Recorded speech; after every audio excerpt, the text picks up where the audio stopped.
Good morning. This is Jason Dean coming live at you again for Film Fanatic. Hope everyone's doing good. It is Sunday at 10:54. It is also Easter. So, yeah, I hope everyone is doing maybe something fun, a family dinner gathering kind of thing. That's what I'm going to be doing. I don't celebrate it from a religious or a Christian perspective. Just pretty much like any other holiday.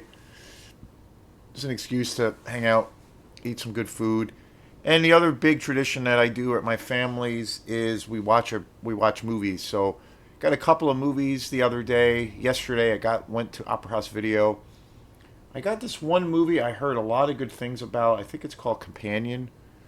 It looks like a horror film, but it says things that I've read about it are they're calling it like a really dark kind of thriller. So, and I've heard it's probably pretty wild. So I'm gonna go into it totally cold. I haven't seen any trailers for it. I haven't read anything about it. The only way I heard about this film, it came up a couple times in my feed, on social media or whatever, and I never really paid attention. It's a new release, but somebody I know, who I'm friends with on Facebook, and I've met a few times in person, who is a really, really talented artist, musician. He's got really awesome taste in music and film. And occasionally he'll like talk about movies that he's seen. And he had posted a big thing about this movie and gave it some really big accolades. So I was like, okay, I'm gonna check this out.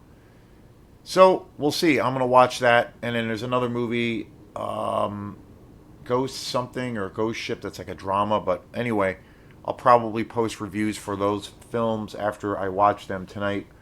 And I'm in the midst now of uploading. It's a pretty long show. There was a lot to talk about, a lot to unpack. I did a show yesterday, and I'm uploading it now, and it should be up. It'll be up today, I'm sure, at some point when it's finished. I did a big show on the new movie Sinners, and with starring Michael B. Jordan. And I think, well, I think in all honesty, people are going to probably hate me after this review, but that's okay because I am definitely, um, I guess, kind of the lone wolf in my review or my reflection or stance on this movie.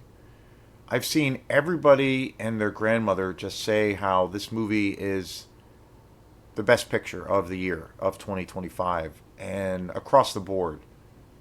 And people, this movie Sinners is it has horror elements. It's a vampire movie, but then it's not.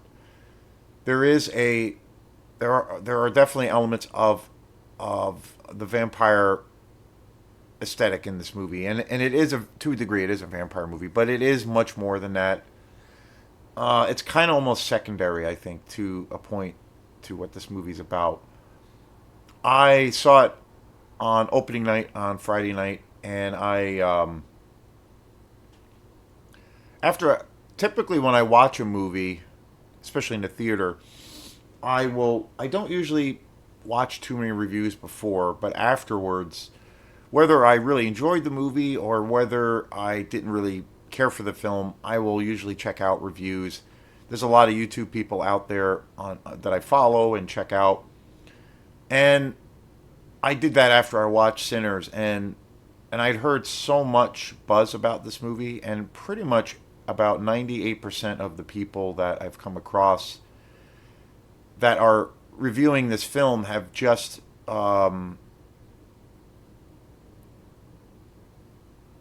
raved about this movie to no end, saying how it's a masterpiece and it's something totally new and it's kind of this revolutionary film and it's the best picture of the year and all of this stuff and this movie it's incredibly dense. There is a lot going on. I feel like um I almost feel like it's four movies in one. And it does blend multiple genres all at once. So I came across one reviewer who I think is pretty good, and I have followed this person for some time, and they were the only person that I saw that kind of critiqued this movie and didn't put it on this pedestal of where it was like, sacred ground. And it's almost taken on this thing now where people are reviewing this movie, and it's unheard of for anybody to criticize this movie in any way, shape, or form. And I kind of don't understand it because it's, it's just a movie. But, but anyway, for what it is, check out the review when it's all set up and on the channel. It's a longer review. It's about a 45-minute video, and the reason is because there is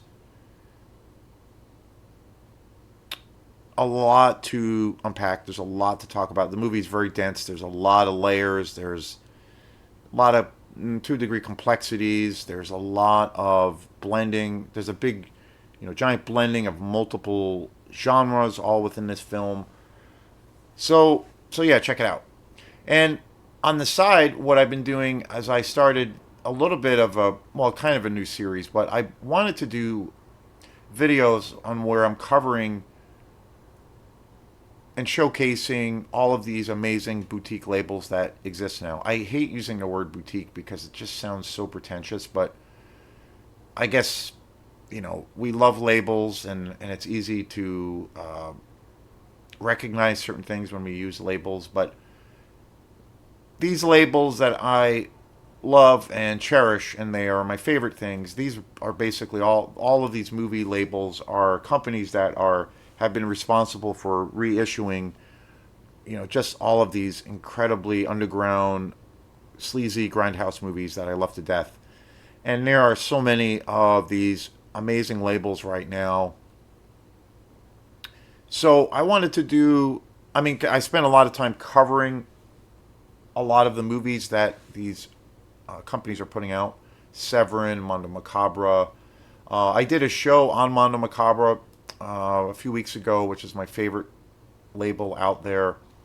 And I just uploaded a show, I think it was yesterday or the day before yesterday, on Severin, another amazing company. There's Blue Underground, there's Synapse, there's Arrow. There's a few others too. But so what I decided to do is, the idea I've been having is, since I cover these movies anyway, I wanted to do a separate show where I'm just going to talk about those labels themselves. So today's show is going to be on one of my favorite labels. One of the first, actually, I think it's probably the first label that I discovered as far as boutique labels, and that is Blue Underground. So today's show is going to be where I'm going to talk about Blue Underground and just what they kind of represent, what they do, and I kind of have a real deep connection to Blue Underground, more so than the other labels, even though I've said many times Mondo Macabra is my favorite. So pretty much the first label I got into, it was probably about 5 years ago, when I became a big time collector of all things Grindhouse. That's when I started really, it just ignited a fuse for me. So, and it was interesting because I was actually due to, and I have to thank Opera House Video in Belfast, Maine, which is about an 8 to 10 minute drive for me, and it's the only video shop in the entire state. And so I remember it was like, 5 years ago or so, I was in there, and they have a really good movie selection for the most part. They get a lot of new releases. I primarily go there for new releases. They have all kinds of TV shows. They have a pretty decent Blu-ray selection that's gotten a lot better. But if you spend some time and, digging around, you can find some pretty obscure horror exploitation movies or exploitation movies. So they have a pretty good selection for this kind of genre. And I one day when I was in there about 5 years ago, I was looking around for some movies to rent, and they had a an exploitation movie compilation, and I had never seen any of these movies. These movies were all like super trash, and they looked amazing. And it was like basically you rent. It was a 2 disc set, and it basically came with like I don't know 10 movies, and it was super cheap. And so I rented it and I watched it, and I just fell in love with these movies. And there was one movie in particular that I all of these movies too I had never seen before, and I was enamored with them. But there was one movie that just blew me away, and that was a Herschel Gordon Lewis movie, 2000 Maniacs. And I just was floored by how insane this movie was. And I remember after I watched the movie, I looked up Herschel Gordon Lewis, and I that was my first time seeing any of his films. I had never heard of Herschel Gordon Lewis before, and since then I've become a total obsessed fan with his work. So I seeked out trying to buy some of his movies because these movies were so fucking like low budget and just trash, and they were just so trashy and just amazing. And I was just like, what is this? You know, how I have I not seen this? And I looked up some of his stuff, some of his movies, and I found that there were actually quite a few of his movies online. And I ordered Blood Feast, which was one that I had not seen, but I heard that this one, after I did a bunch of reading, I heard about this one movie that he did called Blood Feast, which was at that time, and now I still feel it's probably his best movie. And at that same time, when I was like doing research and checking out who Herschel Gordon Lewis is, I came across another movie called Maniac. And Maniac was a movie that I did see, but it had been, I saw Maniac a couple times when I was a kid, and I remember this movie scared the shit out of me, and it was just a terrifying slasher movie. And I remember it being so, I don't know, just so gritty and nasty and brutal, but just very realistic. And of course, the slasher genre is my all-time favorite. So, and during that time, I was starting to get into watching a lot of YouTube guys talk about movies, and this was all still, and this was a new thing for me too. So it really piqued my curiosity, and I came across Maniac. I heard a couple of people talking about it, and I was just like, oh shit, yeah, I remember that movie when I was a little kid back in the VHS days, and I rented it a few times, and I remember it just scared the shit out of me. And the slasher genre is my favorite genre, and I remember this movie being just amazing. And I came across a version of it, like an anniversary collector's edition of it on Blu-ray. So what I ended up doing was I ended up ordering both movies. I ended up ordering Blood Feast and Maniac. And Maniac was put out by Blue Underground. And so I ordered that movie. I watched it, and fucking masterpiece. It's a movie I'm going to revisit. I've done a couple of shows on it. It's my favorite slasher film of all time. It is like one of the nastiest, most blood-curdling movies ever made. And it was written and directed by Bill Lustwig, and it was put out by Blue Underground. And I was like, huh, okay, cool. This is amazing. This is so worth the purchase. And I started digging into, when I was a kid, I had no idea who Bill Lustwig was. And that's happened a lot with a lot of those films, a lot of those, the old school Grindhouse movies that I saw when I was a kid. I didn't put two and two together. I didn't know who any of the directors were. But I saw quite a few of them, and I remember, so I discovered, oh, Bill Lustwig, he's the director of Maniac. And then saw that, well, he was also responsible for movies like Vigilante and the Maniac cop movies, those movies I loved as a kid also. I used to see those. And I was like, oh shit, this is Bill Lustwig. Okay, so then I went from there and started checking out more of his movies and all these things. And since then, I've bought a shit ton of his movies. And so did some research on what Blue Underground is, and I was like, oh wow, this label, Blue Underground, is run by the director, Bill Lustwig, and I was like, huh. And I realized too that at that time and still now, Bill Lustwig had more or less kind of retired from filmmaking, but what he did, he hasn't made a movie in a very long time, and he kind of closed that chapter to his life. But then what he did was he worked for, um, well, fast forward a little bit, he ended up starting Blue Underground and more or less brought back all of these super low budget exploitation movies and reissued them and issued them on Blu-ray and eventually 4K. So that was a an amazing rabbit hole to go down and to discover not only these other films that getting them on Blu-ray, seeing them in just their this pristine glory, and also discovering more things about him as a director, and discovering Blue Underground as being this like just amazing label that is reissuing all of these essentially forgotten movies. So it was amazing. It was an amazing time of discovery. So today's show is going to be about his label Blue Underground. In a way, Bill Lustwig or William Lustwig kind of started into the more production side of things. Is in he kind of retired from making films, directing films, and in 2002 he started working for Anchor Bay Entertainment, which Anchor Bay is another big label that kind of called it a day a few years back, maybe 10 years ago. But they reissued. They were kind of ahead of the curve. Anchor Bay was putting out a lot of low budget, you know, B movies, exploitation movies, and what have you. But Bill Lustwig worked for them, and he was working on kind of the special features component for a lot of their releases. And he started making documentaries, for these movies that they were releasing.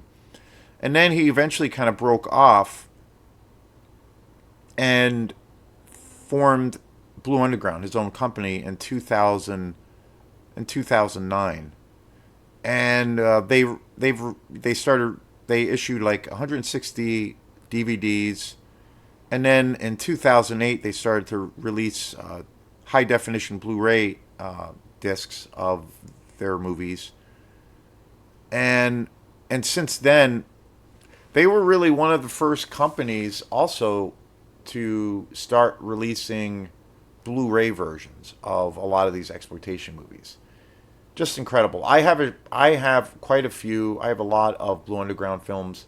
A lot of my Lucio Fulci movies. My favorite of all time, that House by the Cemetery. I have that on Blu-ray. That's one of my prized possessions, and that's one of the special things. One of the special aspects of the Blue Underground releases is they really the transfers are just amazing, and they are usually packed to the rafters as far as special features, documentaries. I mean, Bill Lustwig's, again, his background into once he was for making documentaries, and so he took all of that talent and skill and really applied it to Blue Underground, and the rest is history. Like they were a really innovative, or I should say, they are a very innovative company, because they were one of the first ones to issue 4K releases of a lot of these movies, like just taking things even further as far as the quality and kind of the meticulous nature of what they do, and the product that they put out. Just, phenomenal. One of the other things too, I recommend anybody out there. Bill Lustwig's done a ton of interviews, talking about his amazing career as a filmmaker, but then also Blue Underground, and he is such an amazing guy, and he gives some of the most interesting and kind of insightful interviews I've ever seen. I feel like he was a major force in the world of exploitation, and or is, and just an integral part of it. And he had such an interesting history because he like lived in New York City during the grindhouse heyday. He was in the heart of he was in the belly of the beast, and he experienced seeing all of those films during the 70s and 80s in New York, and then made a lot of these amazing films during that period. So he was so immersed, so versed, so knowledgeable of that whole time period, and he's super hilarious, and he's got such a great sense of humor. So I recommend anybody getting if you get a chance to see any interviews with him. It's so entertaining, and it's really insightful. And one of the most interesting things about Bill Lustwig, which I've learned about through watching lots of interviews with him, is he talks a lot about kind of the technical aspect of a lot of the restorations that they do, for a lot of these grindhouse movies. And in this one interview, I've seen a lot of interviews with him, and I've seen this subject covered in a handful of interviews over the last couple of years.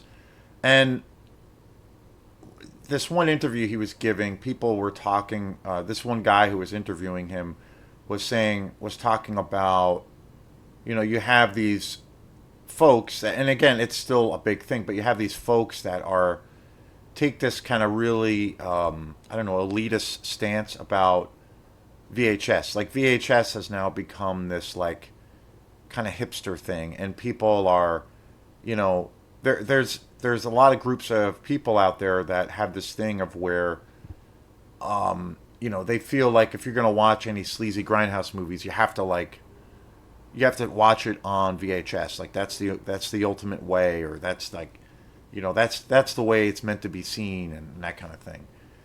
And there is this thing now where the last few years were, I mean, I grew up on VHS and it was really fun, and that's how I got exposed to so many great horror films and these films themselves. You know, going through the aisles as a kid and seeing the the artwork and on display and a whole magical thing of discovery. But realistic terms, and I have a shit ton of VHS on my own, and I had a working VHS player, but it died a couple of years ago. And I was buying every now and then. I would buy VHS tapes, but let's face it. I mean, VHS is garbage fucking quality. The tapes, you can get pretty good editions, on VHS, but the quality is shit. And the worst thing about VHS is, they don't last at all. The tapes get fucking eaten. They have no lifespan. And it's this whole thing. But now it's evolved to where there's all these like hipster nerds or whatever, where the value of VHS tapes has like gone up, and it's become this like weird thing of like people are gatekeeping around that whole thing, and that, oh, if I'm gonna watch, it's the only way I can watch a Herschel Gordon Lewis movie is on VHS or Maniac, for instance, because it's pure. It's like, that's the way you should see it, blah blah blah. And Bill Lustwig was in this interview. Somebody was asking him about that because that's when this whole trend started, and he just thought it was just bullshit and stupid, because he's like, well, I mean, if you're a collector and you're a fan, I mean, yeah, I get it. It's pure. It's a pure nostalgic thing of wanting to own, some of these movies on VHS, and it makes sense. I get that, and I've been a part of that, but not anymore, because I was so sick of like tapes getting eaten and just deteriorating over time, and the quality's crap, and I had a nice setup for a while. I had a VHS player that was a pretty newish for VHS, and I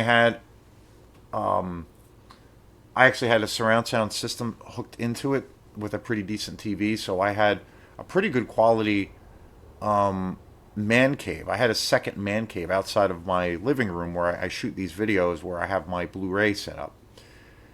But tapes were getting eaten, and I'm like, this is garbage. This is shit. And then I started seeing some of the movies that I owned on VHS. I started buying them on Blu-ray, and I'm like, why am I doing this to myself? But in this interview, Bill Lustwig addressed this whole thing, and he was saying, well, it's pure nostalgia. It's at a you know it's purely a nostalgic stance. But if you're a collector and a fan of this, of this cinema and then of this genre, you know, it's like you know, the worst possible quality, the worst possible representation of these movies that you can have. So it's like, and it has nothing. He said too in this interview, it's like when, like for instance, House by the Cemetery, when that was first released in the theaters, the quality was amazing. Like it was actual film, and it was crystal clear, crystal clean. The sound, the mix for the sound, everything was gorgeous. And but when things got transferred to VHS, they were essentially like burned off copies. The quality was garbage. And he said now when you get a re-released version, for instance, House by the Cemetery on Blu-ray that Blue Underground put out that I bought that I have, you're getting that same exact experience of what it was like to have seen House by the Cemetery in the theater when it came out in the 80s. Like you're getting that same exact experience because the transfer is it's remastered from the original negative. The quality is absolutely pristine.